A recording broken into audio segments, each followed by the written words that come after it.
देश इस समय दिल्ली के साक्षी हत्याकांड के बाद से सहमा हुआ है। इस केस में लगातार नए नए मोड़ आ रहे हैं। साक्षी हत्याकांड में अब तक की सबसे बड़ी दिलचस्प बात निकलकर ये सामने आई है कि साहिल ने ये कत्ल साक्षी के दूसरे संबंधों की वजह से किया है।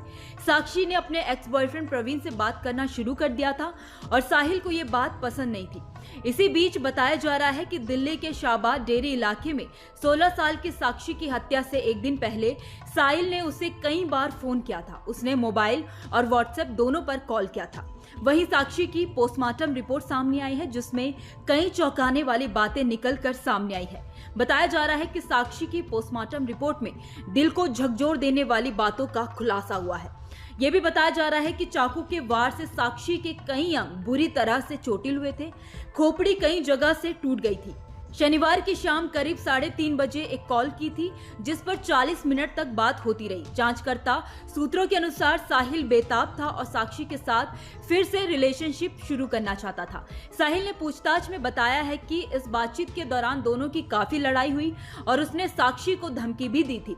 इन फोन कॉल के बाद दोनों के रिश्ते और ज्यादा बिगड़ गए और साक्षी को अपने दोस्तों झबरू और भावना से मदद लेनी पड़ी।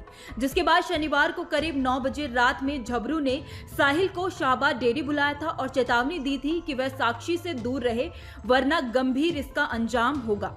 आरोपी साहिल खान ने पुलिस को बताया कि झबरू और साक्षी ने उसे पिस्टल दिखाकर धमकाया था। पुलिस का मानना है कि वह खिलौना हो सकता है।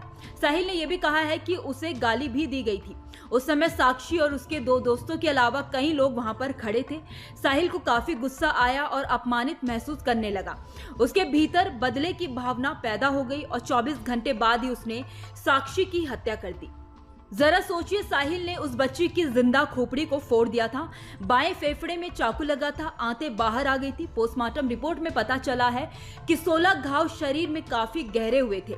इसके अलावा शरीर पर कई जगह घाव बने थे। ज्यादा खून बहने से साक्षी की मौत हो गई थी। 11 घाव ऐसे थे जो उसके महत्वपूर्ण अंगों पर लगे थे और उससे मौत हो गई। रिपोर्ट के मुताबिक उसका बायां फेफड़ा बुरी तरह से चोटिल हुआ था और आंतें शरीर से बाहर आ गई थी। पेट के नीचे गहरा घाव बना हुआ था। वहीं बताया जा रहा है कि साक्षी अनुसूचित समुदाय की थी, इसलिए केस में अब SC/ST एक्ट भी इस केस में लगाया जाएगा। अब शायद 3 जून के बाद पुलिस को साहिल की हिरासत बढ़ाने की जरूरत ना पड़े। पुलिस ने साहिल के उस दोस्त से भी पूछताछ की जो CCTV में उस रात कुछ देर पहले बात करते हुए दिखा था। 20 साल के साहिल ने जिस चाकू से हत्या की थी उसे भी पुलिस ने बरामद कर लिया है। पुलिस ने बताया है कि साहिल का अन्य लोगों से भी आमना सामना कराया गया है। साक्षी के 3 दोस्त भावना, अजय उर्फ झबरू और नीतू से अलग से भी पूछताछ की गई है।